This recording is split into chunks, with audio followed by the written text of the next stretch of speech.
고린도전서 9장 1절로 12절까지의 말씀입니다. 찾으셨으면 함께 한 목소리로 봉독하도록 하겠습니다.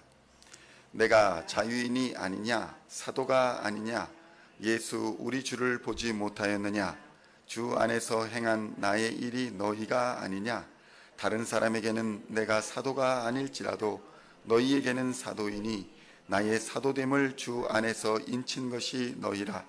나를 비판하는 자들에게 변명할 것이 이것이니 우리가 먹고 마실 권리가 없겠느냐? 우리가 다른 사도들과 주의 형제들과 게바와 같이 믿음에 자매된 아내를 데리고 다닐 권리가 없겠느냐? 어찌 나와 바나바만 일하지 아니할 권리가 없겠느냐? 누가 자기 비용으로 군 복무를 하겠느냐? 누가 포도를 심고 그 열매를 먹지 아니하겠느냐? 누가 양떼를 기르고 그 양떼의 젖을 먹지 아니하겠느냐? 내가 사람의 예대로 이것을 말하느냐? 율법도 이것을 말하지 아니하느냐?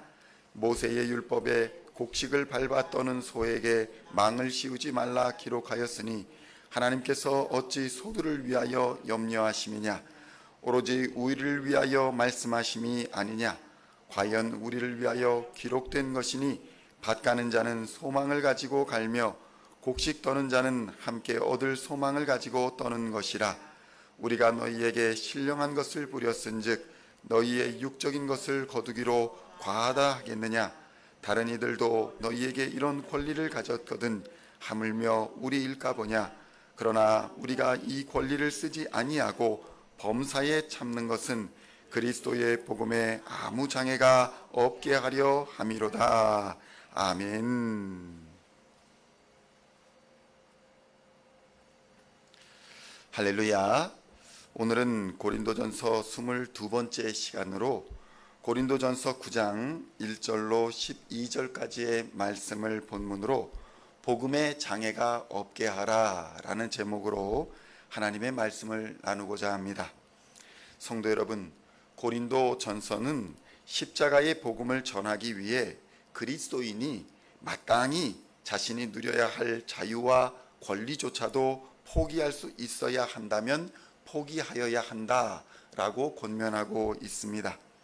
당시 바울은 자신의 사도권에 대해 의심하는 사람들을 만날 수 있었습니다.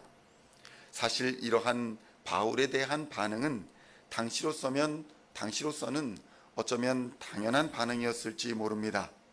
왜냐하면 사도 바울은 얼마 전까지만 하더라도 그리스도인을 잡아 핍박하며 괴롭히던 사람이었기 때문이었습니다.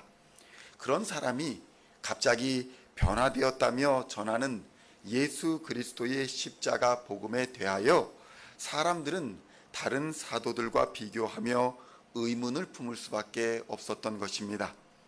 또한 당시의 사회상을 비추어 살펴보면 그리스의 철학자들은 이 도시 저 도시를 떠돌아 다니며 그들의 깨달음과 그들의 지식을 전했습니다.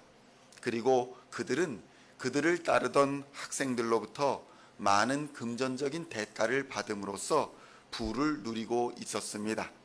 사실 그것은 정당한 그들의 대가였습니다.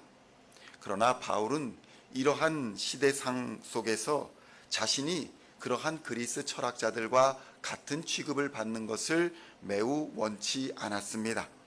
자신이 전하는 십자가의 복음이 일반적인 철학으로서 가르치는 그런 가르침으로 전락하는 것과 그런 가르침으로 전락하는 것을 원치 않았다는 것입니다. 사실 오늘날에도 이러한 현상은 꾸준히 우리의 삶에 영향을 끼치고 있습니다. 현대에는 십자가 복음이 일반 학문과 같은 취급을 당하면서 심지어는 일반 학문보다 못한 취급을 받는 경우가 매우 흔합니다. 한마디로 현대 사회에서 신학은 돈이 되지 않는다는 것입니다. 사람들은 회계학, 경영학, 법학, 의학 이런 것들은 공부해야 한다고 가르치고 생각하지만 성경은 공부해야 한다고 생각하지 않는 경우가 많습니다. 이러다 보니 성경을 바로 알기보다는 듣고 싶은 것만을 듣는 시대가 되었다는 것입니다. 따라서 바른 가르침을 받지 못하는 경우에는 기독교 신앙의 십자가는 사라져버리고 복을 받기 위한 무속적 영성만이 남아있게 되는 것입니다. 성도 여러분, 고린도 교회를 향해서 사도 바울이 자신이 받아야 할 마땅한 권리까지도 포기한 이유는 그 권리가 잘못된 것이어서 그러한 것이 아닙니다. 교회의 덕을 세우기 위하여 그리하였다라고 바울은 말하고 있는 것입니다. 그렇다면 오늘날 우리가 교회의 덕을 세우기 위해 포기해야 할 권리는 무엇일까요? 무엇이 십자가의 복음을 전하는 일에 장애가 되고 있는 것일까요? 가장 중요한 한 가지를 말하라 라고 한다면 세상의 걱정과 염려에 매이는 것이라 할 수 있을 것입니다. 죄에서 자유를 얻었지만 여전히 세상의 걱정과 염려에서 벗어나지 못하는 것이 복음의 가장 큰 장애물이 될 것입니다. 세상의 걱정과 염려는 우리를 자유케 하시는 십자가 복음을 부정하는 일이기도 합니다. 십자가의 복음을 믿는 자는 자신의 걱정과 염려를 십자가에 못 박아 버림으로써 자유를 얻은 사람을 의미하기 때문입니다. 자유를 얻었음에도 불구하고 여전히 세상 걱정의 종이 되어 살고 있다는 것은 십자가의 복음의 심각한 장애물이 될 수밖에 없는 것입니다.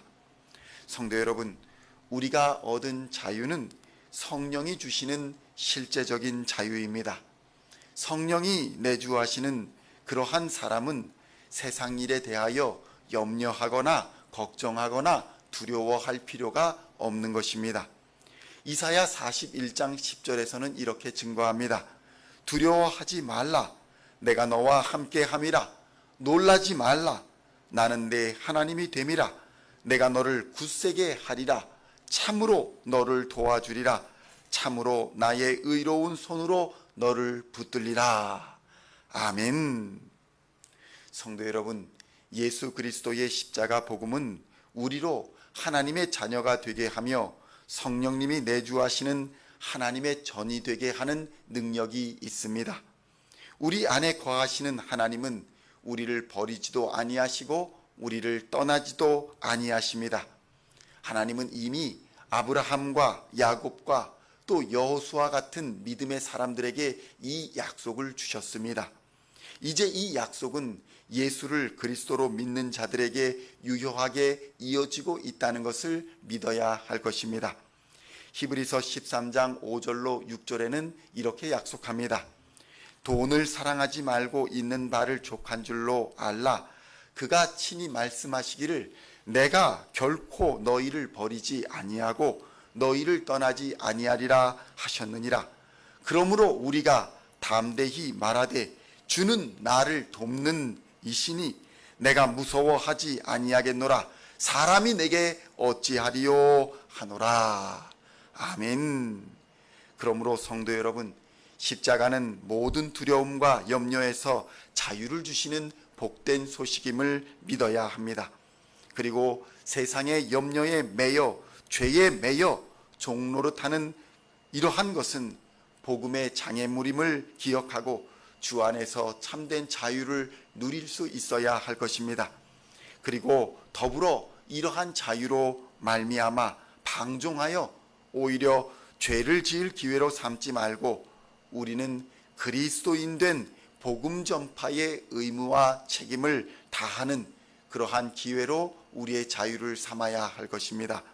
오늘도 예수 그리스도 십자가 능력 안에서 하루를 승리하시는 우리 시온의 성도님들 다 되시기를 우리 주 예수님의 이름으로 간절히 축원드립니다.